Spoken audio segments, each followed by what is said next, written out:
ჩემსაც სამშობლო სიცოცხლე თუ დაჭირდა, სიცოცხლესაც გავიღებ.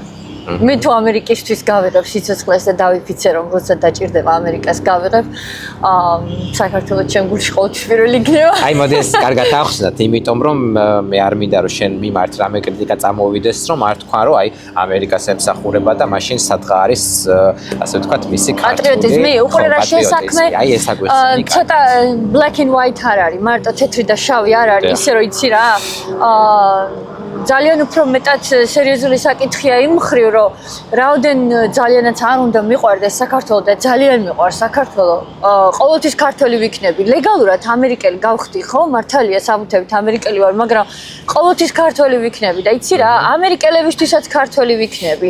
ესე არ ხდება, იცი, რომ შენ საიდანაც მოდიხარ, რომელი კულტურიდანაც მოდიხარ, სადაც გაზრდილი ხარ, შენი ყველაფერი ქართულია და მე ერთ დღეს უბრალოდ საბუთებზე არის და ამერიკელი გახდე.